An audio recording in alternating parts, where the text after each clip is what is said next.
ఒక అడవిలో కోతి ఒకటి ఉండేది. అది చాలా తుంటరి అల్లరి కోతి. అది ఎప్పుడు ఎవరికీ సాయపడేది కాదు. ఒకసారి ఆ కోతి మామిడి చెట్టు మీద గంతులు వేస్తుంటే అక్కడికి కుందేలు ఒకటి వచ్చింది. కోతి బావా, చాలా ఆకలిగా ఉంది, నాకు మామిడి పండు ఇయ్యవా? అబ్బా ఆశ, నేను ఇవ్వను. పండు కావాలంటే చెట్టెక్కి కోసుకో. నాకు చెట్టు ఎక్కడం వస్తే నిన్నెందుకు అడుగుతాను? చెట్టు ఎక్కడో రాకుంటే పస్తులు పడుకో, అంతేగాని నేను మాత్రం సాయం చేయను. పోపో ఇక్కడ నుండి. అబ్బో బడాయి, దీన్ని కాలెరగపోను అని తిట్టుకుంటూ కుందేలు అక్కడి నుండి వెళ్లిపోయింది. మళ్లీ ఒకసారి కోతి దాహం తీర్చుకోవడానికి నది దగ్గరకు వెళ్తే ఒక చిన్న చీమ నదీ ప్రవాహంలో కొట్టుకుపోతూ ఉంది. కోతి బావా, నన్ను కాపాడవా? నేను నిన్ను ఎలా కాపాడను? ఏ ఆకో కర్ర ముక్కో విసురు, దాని మీదకెక్కి ఒడ్డుకు చేరిపోతాను. అబ్బో, ఐడియాలు బానే ఉన్నాయి, కానీ ఈత నేర్చుకుని చావచ్చుగా. నా చావేదో నేను చస్తాను, కాని నిన్ను అడిగాను చూడు, నాది బుద్ధి తక్కువ. చీమ కోతిని తిట్టకుండా తిట్టుకుంది. అలా కోతి గురించి తెలుసు కాబట్టి అడవిలోని పక్షులు జంతువులు దానిని ఎప్పుడో సాయం అడిగేవి కాదు. ఒకసారి చిట్టి అనే కొంగ వేటగాడి వలలో చిక్కుకుపోయింది. ఆ సమయంలో వేటగాడు అక్కడ లేకపోవడంతో మిగతా కొంగలు దాన్ని ఎలాగైనా కాపాడాలని ఆ వలను కొరకడానికి ప్రయత్నించాయి. కానీ ప్రయోజనం లేకుండా పోయింది. మిత్రమా, ఈ వలను కొరకడం నా వల్ల కావడం లేదు. సమయానికి ఎలుక కూడా అందుబాటులో లేదు. నిన్ను ఎలా తప్పించాలో అర్థం కావడం లేదు అంటూ కంగారు పడ్డాయి మిగతా కొంగలు. ఇలాంటి సందర్భాల్లోనే ధైర్యంగా ఉండాలి. మీరేం భయపడకండి, బయటపడడానికి ఏదో ఒక దారి దొరుకుతుంది అంది చిట్టి. అప్పుడే అటుగా బడాయి కోతి వస్తూ కనిపించింది. అదిగో ఆ కోతి ఇటువైపే వస్తుంది, దాన్ని సాయం అడుగుదాం. ఆ కోతి చాలా తింగరది, ఎవ్వరికీ సహాయం చేయదు. ప్రయత్నమైతే చేద్దాం, సాయం అందకపోతే వేరే దారి చూసుకుందాం. అలాగేనంటూ మిగిలిన కొంగలు మౌనంగా ఉన్నాయి. చిట్టి చాలా తెలివైనదేమో వేగంగా ఒక ఆలోచన చేసింది. దగ్గరకు వచ్చాక కోతితో ఇలా అంది. కోతి బావా, ఈ వల చాలా బరువుగా ఉంది, దీన్ని ఎవ్వరూ ఎత్తలేరు, చివరికి నువ్వు కూడా. దాంతో కోతికి కోపం వచ్చింది. అహం దెబ్బతింది, పంతం రెట్టింపోయింది. ఏ పిల్లపక్షి, నా వల్ల సాధ్యం కానిది ఏదీ లేదు. నేను ఈ వలను ఎత్తలేకపోవడం ఏంటి? నేనేంటో చూపిస్తాను చూడు అంటూ వలను ఆలవోకగా తీసి పక్కన పడేసింది. దాంతో చిట్టి కొంగ తుర్రున ఎగిరి చెట్టు మీద వాలి, నీ సాయానికి ధన్యవాదాలు కోతి బావా, నిజంగానే నువ్వు బలశాలివి అని చెప్పింది. ఆదమరిచి అనవసరంగా దానికి సాయం చేసినందుకు తొంటరి కోతి నాలి ఖర్చుకుంది. ఆపదలో కంగారు పడకుండా సమయస్ఫూర్తితో ప్రాణాలు దక్కించుకున్న చిట్టిని మిగతా కొంగలన్నీ అభినందించాయి. ఏనుగును ఆట పట్టించిన కాకి. అనగనగా ఒక అడవిలో కాకుల గుంపు ఒకటి ఉండేది. ఆ గుంపులో చాలా అల్లరి చేసే కాకి ఒకటి ఉండేది. దాని చిలిపి చేష్టల కారణంగా ఒక్కోసారి మిగిలిన కాకులన్నీ ఇబ్బందుల్లో పడేవి. దాంతో ఆ కాకుల గుంపు నాయకుడు దానిని ఎప్పుడూ మందలిస్తూ ఉండేవాడు. ఓసారి విసుగు చెందిన అల్లరి కాకి ఎవ్వరికీ చెప్పకుండా గుంపు నుండి దూరంగా ఎగిరిపోయింది. చాలా కాలం తర్వాత దానికి స్వేచ్ఛ దొరికిందేమో ఆ కొత్త ప్రదేశంలో కేరింతలు కొడుతూ ఆనందంగా ఎగిరింది. అక్కడ దొరికిన ఆహారం తింటూ తన ఇష్టం వచ్చినట్లు గడిపింది. చివరికి ఓ పెద్ద చెట్టు మీదకి చేరింది. ఆ చెట్టు క్రింద హాయిగా పడుకున్న ఏనుగు ఒకటి ఆ కాకికి కనిపించింది.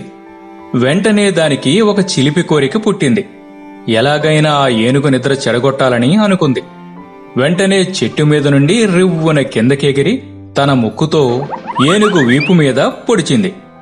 కాకి వాడి అయిన ముక్కు చురుక్కుమంటూ గుచ్చుకోవడంతో ఏనుగు ఒళ్ళు విదుల్చుకుంటూ కళ్ళు తెరిచింది. కాకి చెట్టు మీదకి చేరి పకపక నవ్వింది.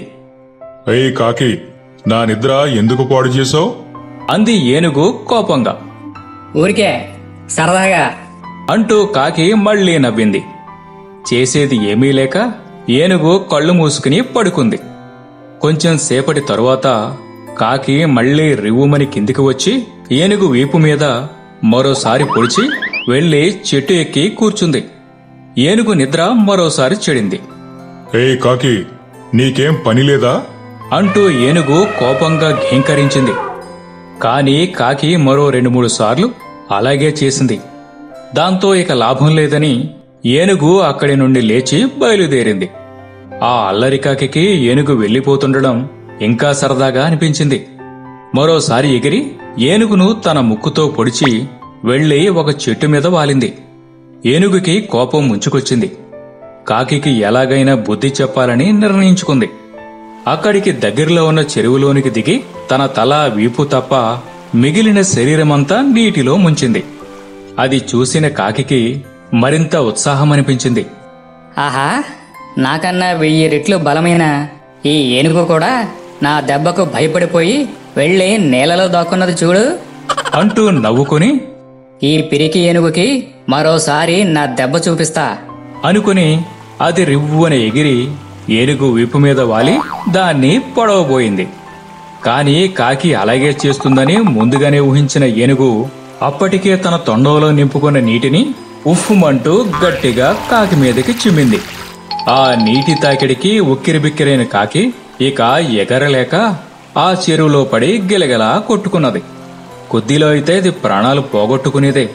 కాని దయగల ఏనుగు కాకిని చూసి జాలిపడి దానిని ఒడ్డు మీదకి విసిరేసింది. కాకికి ఇక బుద్ధి వచ్చింది. తనను క్షమించమని అది ఏనుగును వేడుకున్నది. ఏనుగు గంభీరంగా చిరునవ్వు నవ్వి తన దారిన తను వెళ్లిపోయింది. ఈ కథలో నీతి ఏమిటంటే ఇతరులతో ఎల్లప్పుడూ మర్యాదగా ప్రవర్తించాలి. మిత్రద్రోహం నీతి కథ. అనగనక ఒక ఊరిలో రామయ్య, సోమయ్య అనే 2 మిత్రులు ఉండేవారు. వాళ్ళిద్దరూ పట్టణానికి వెళ్లి వ్యాపారం చేసి చాలా డబ్బు సంపాదించారు. ఊరిలో దొంగల భయం ఎక్కువ కావడంతో సంపాదించిన సొమ్మును ఊరిలోకి తీసుకుని వస్తే ప్రమాదకరమని ఊరికి కాస్త దూరంలో ఉన్న ఒక చెట్టు తొర్రలో డబ్బు మూటను దాచిపెట్టి ఇళ్లకు చేరారు.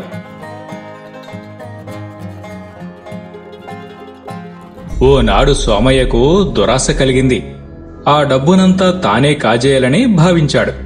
ఒకరోజు రాత్రి గుట్టుచప్పుడు కాకుండా ఆ చెట్టు దగ్గరకు చేరి డబ్బు మూటను బయటికి తీసి ఎవ్వరి కంటా పడకుండా అపహరించుకుపోయి ఇంట్లో దాచుకున్నాడు. కొద్ది రోజుల తర్వాత రామయ్య, సోమయ్యలు ఇద్దరూ కలిసి దాచిపెట్టిన చెట్టు వద్దకు పోయి చూడగా డబ్బు మూట కనిపించలేదు. సోమయ్య ఆగ్రహంతో రామయ్యను దూషించాడు. మిత్రద్రోహి, నీవే డబ్బును దొంగిలించావు. డబ్బును ఇక్కడ దాచిపెట్టినట్లు మనిద్దరికి తప్ప మరెవ్వరికీ తెలియదు. నీవే దొంగతనంగా వచ్చి డబ్బును ఎత్తుకుపోయావు. మిత్రుడు తనను అనుమానించడంతో రామయ్యకు ఏం చెయ్యాలో పాలుపోలేదు. నేను ఏ పాపం ఎరుగను, దైవసాక్షిగా నేను ఆ డబ్బును దొంగిలించలేదు అంటూ ప్రమాణం కూడా చేశాడు. సోమయ్య నమ్మలేదు. సరికదా, ఆ గ్రామాధికారి దగ్గరకు రామయ్యను తీసుకుని వెళ్లాడు. ఆ పెద్ద ఆయన ఇద్దరు చెప్పింది విన్నాడు. ఆ డబ్బును రామయ్యే దొంగిలించాడనడానికి నిదర్శనమేంటి అని ప్రశ్నించాడు. అందుకు సమాధానంగా సోమయ్య ఇలా అన్నాడు. ఆ డబ్బును దాచిపెట్టిన చోట ఉన్న వృక్షమే సాక్ష్యం. కావాలంటే మీరే స్వయంగా వచ్చి విచారించవచ్చు. అందుకు ఆ పెద్దాయన కూడా అంగీకరించాడు. రేపు ఆ చెట్టు దగ్గరికి వెళదామని ఇద్దరిని పంపించివేశాడు. సోమయ్య ఇంటికి వచ్చి గ్రామాధికారి సమక్షంలో జరిగినదంతా తండ్రికి చెప్పాడు. రేపు ఎవ్వరికీ కనిపించకుండా చెట్టుపైన నీవు కూర్చుని డబ్బు రామయ్యే దొంగిలించాడని చెప్పాలి అంటూ తండ్రిని బ్రతిమాలాడు. గత్యంతరం లేక సోమయ్య తండ్రి ఒప్పుకున్నాడు. మరునాడు రామయ్య, సోమయ్య గ్రామాధికారి కలిసి చెట్టు వద్దకు చేరుకున్నారు. వృక్షరాజా, నీ దగ్గర దాచిన డబ్బును ఎవరు అపహరించారో నిజం చెప్పు అని చెట్టును అడిగాడు గ్రామాధికారి. అప్పుడు చెట్టుపైన దాక్కుని ఉన్న సోమయ్య తండ్రి, ఆ డబ్బును రామయ్యే దొంగిలించాడు, అందులో ఎలాంటి సందేహం లేదు అని అన్నాడు. ఆ మాటలు విని గ్రామాధికారికి అనుమానం వేసింది. వెంటనే చెట్టు మొదట్లో కొంత ఎండుగడ్డి వేసి మంట పెట్టించాడు. కొంతసేపటికి ఆ మంటల వేడిని తట్టుకోలేక చెట్టు మీద దాక్కుని ఉన్న సోమయ్య తండ్రి లబోదీపమని నడుచుకుంటూ క్రిందకి దూకాడు. గ్రామాధికారి అసలేం జరిగిందో చెప్పమని అతడిని గట్టిగా గద్దించాడు. అయ్యా, నన్ను క్షమించండి. నా కొడుకైన సోమయ్యే ఆ డబ్బును దొంగిలించాడు. దాన్ని కప్పిపుచ్చుకోవడానికే ఈ నాటకం నా చేత ఆడించాడు. రామయ్య నిర్దోషి అని అంతా చెప్పేశాడు. తర్వాత ఆ పెద్దాయన సోమయ్య ఇంట్లో ఉన్న మొత్తం డబ్బును తెప్పించి రామయ్యకి ఇప్పించాడు. తప్పు చేసిన సోమయ్యను శిక్షించాడు. ఈ కథలో నీతేమిటంటే, ఎవరు తవ్వుకున్న గోతిలో వాళ్లే పడతారు. కప్ప ఎలుక యుద్ధం. ఒక అడవిలో చిన్న బురద గుంట ఒకటి ఉండేది. ఆ గుంటలో ఒక కప్ప, ఒక ఎలుక నివసిస్తూ ఉండేవి. మొదట్లో అవి రెండు స్నేహంగానే ఉండేవి. అయితే రాను రాను ఆ గుంట మీద ఆధిపత్యం కోసం అవి రెండు పోట్లాడుకోవడం మొదలుపెట్టాయి. ఇదిగో, ఇటు ప్రక్క నాది. నీవు గాని ఇక్కడికొచ్చావో ఊరుకోను అంది కప్ప. ఆహా, నా చోట్లోకి నీ వస్తే ఏం చేస్తానో నాకే తెలియదు అన్నది అంతే గట్టిగా ఎలుక. అలా అవి రెండు నిత్యం తగవలాడుకునేవి. అప్పుడప్పుడు ఆ గుంట దగ్గరకు వచ్చే తాబేలు, ఇక్కడ ఉండేదే మీరిద్దరూ. హాయిగా కలిసిమెలిసి ఉండకుండా ఈ గొడవలెందుకు? నా మాట విని పంతాలు మాని ఇద్దరూ మళ్ళీ మిత్రులైపోండి అని నచ్చ చెప్పే ప్రయత్నం చేసింది. మంచి మాటలు కప్ప ఎలుకలు వినకపోగా అటువంటి చేవలేని సలహాలు ఇవ్వవద్దని హేళన కూడా చేశాయి. ఒకసారి ఆహారపు వేటలో పొరపాటున గీత దాటి వచ్చింది ఎలుక. నీకు ఇంతకు మునిపే చెప్పానుగా నా ప్రదేశంలోకి రావద్దని. వచ్చావు కనుక నేను విధించే శిక్ష నుంచి నువ్వు తప్పించుకోలేవు అంటూ ఎగిరెగిరి మరి ఎలుకపై దాడి చేసి పగ తీర్చుకుంది కప్ప. దాంతో ప్రతీకారం తీర్చుకోవడానికి ఎదురు చూస్తున్న ఎలుకకు తేనెటీగ రూపంలో అవకాశం దొరికింది. తన కళ్ల ముందు నుంచి ఎగిరి వెళుతున్న తేనెటీగను పట్టుకోవడానికి కప్ప ఎగిరింది. అయితే తేనెటీగ తప్పించుకుంది. కప్ప మాత్రం ఎగురుకుంటూ వెళ్లి ఎలుకకు కేటాయించిన స్థానంలో పడింది. చాలా తొందరగానే నాకు అవకాశం ఇచ్చావు, చూసుకో నేనేంటో చూపిస్తాను అంటూ అంతకు రెండింతలు దాడి చేసి కప్ప మీద కక్ష తీర్చుకుంది ఎలుక. మళ్లీ ఒకనాడు గుంట దగ్గరకు వచ్చిన తాబేలు అవి ఇక మారవని గ్రహించి, ఇంతకు ముందు ఇచ్చిన సలహాలు చేవలేదన్నారు. ఇప్పుడు ఇచ్చే సలహా తప్పనిసరిగా మీ ఇద్దరికీ నచ్చుతుంది అంది. సహనం లేని కప్ప ఎలుకలు తాబేలు మాటలకు విసుగు చెంది ముందా విషయం ఏంటో చెప్పమన్నాయి. మీరిద్దరూ ఇలా వాదులాడుకోవడం, చిన్న చిన్న గొడవలు పడ్డం కాదు. ఓ యుద్ధం చేయండి. యుద్ధం అంటే మామూలు యుద్ధం కాదు. విజేత ఎవరో తేలే వరకు ఆపకుండా పెద్ద యుద్ధం చేయాలి. ఆ పోరులో గెలిచిన వారే ఈ బురదగుంటకు రాజు అని చెప్పింది. ఈసారి తాబేలు మాటలు కప్ప ఎలుకలకు బాగా నచ్చాయి. దేనికదే తనదే విజయంగా భావించాయి. మరునాడే పదునైన గడ్డి పరకలు, ఆకులు పట్టుకుని యుద్ధానికి దిగాయి. దాదాపుగా 2-3 రోజులు ఆపకుండా పోరు కొనసాగింది. చివరి దశకు చేరుకుంటుందనగా ఒక గద్ద అటుగా వచ్చింది. ఆకాశంలో అలా గుండ్రంగా వాటి మీద తిరుగుతూ పోట్లాడుకుంటున్న కప్ప ఎలుకలను కొద్దిసేపు గమనించింది. అదను చూసి వేగంగా కిందకు వచ్చి ఆ రెండింటిని కాళ్లతో గట్టిగా పట్టుకుని ఎగరేసుకుపోయింది. పాపం కప్ప ఎలుకలు బురదగుంటకు రాజు కావడం అటు ఉంచి గద్దకు ఆహారమైపోయాయి. ఈ కథలో నీతి ఏమిటంటే, ఇద్దరి మధ్య పోరు మూడోదానికి లాభం చేకూర్చుతుంది. అందుకే కలిసి ఉంటే కలదు సుఖము. ఏనుగు పొగరు. అనగనగా ఒక అడవిలో ఒక ఏనుగు ఉండేది. దానికి చాలా పొగరు. దాని పొగరు గురించి తెలిసిన కుందేళ్లు, తాబేళ్లు, ఎలుకల్లాంటి చిన్న చిన్న ప్రాణులైతే అది వస్తుందంటే చాలు దారికి అడ్డు తొలగి దూరంగా పారిపోయేవి. ఒకనాడు ఆ ఏనుగు అడవిలో అటు ఇటు ఖాళీగా తిరుగుతూ ఒక చీమల పుట్ట మీద కాలు వేసింది. దాంతో ఆ పుట్ట మొత్తం పాడైపోయింది. తాము ఎంతో శ్రమించి కట్టుకున్న పుట్టను క్షణంలో నాశనం చేసిన ఏనుగుపై చీమలకు పట్టరాని కోపం వచ్చింది. ఏయ్, అంత పెద్ద శరీరం ఉన్నంత మాత్రాన బుద్ధి ఉండక్కర్లేదా? మా పుట్టను ఎందుకిలా నాశనం చేశావు అని అరిచాయి. దానికి ఆ ఏనుగు నవ్వుతూ, ఎవరే మాట్లాడేది? నాకు కనిపించడమే లేదు గాని మాటలు మాత్రం వినిపిస్తున్నాయి. చిన్న చిన్న ప్రాణులు మీరు, పొగరబోతుల్లారా, నన్ను ఎదిరిస్తారా అన్నది. అసలే పుట్టపోయిన బాధలో ఉన్న చీమలకు ఏనుగు మాటలు మరింత కోపాన్ని తెప్పించాయి. ఎలాగైనా దాని పొగరు అణచాలని నిశ్చయించుకున్నాయి. చీమలు అన్నీ కలిసి ఒక పథకం సిద్ధం చేసుకున్నాయి. ఆ పథకం ప్రకారం వెంటనే అవి ఏనుగు కాళ్లపైకి ఎక్కి కుట్టసాగాయి. అయితే ఏనుగు చర్మం దలసరిగా ఉంటుంది కదా, దానికేమీ బాధ కలగలేదు. అప్పుడొక తెలివైన చీమ ఇలా ఆలోచన చేసింది. ఏనుగు కళ్ళు చాలా సున్నితంగా ఉంటాయి. అక్కడ కుడితే దానికి బాధ తెలుస్తుంది. మీరు కళ్ళు దగ్గరకు వెళ్ళండి, నేను చెవిలోకి వెళ్తాను. ఆ చీమ చెప్పినట్టే వెంటనే మిగిలిన చీమలన్నీ ఏనుగు కళ్ల వద్దకు వెళ్లి కొట్టసాగాయి. దాంతో ఏనుగు బాధతో కళ్ళు మూసుకుని గుడ్డిదానిలాగా గొంతులు వేయడం మొదలుపెట్టింది. ఏడుస్తోంది, అరుస్తోంది.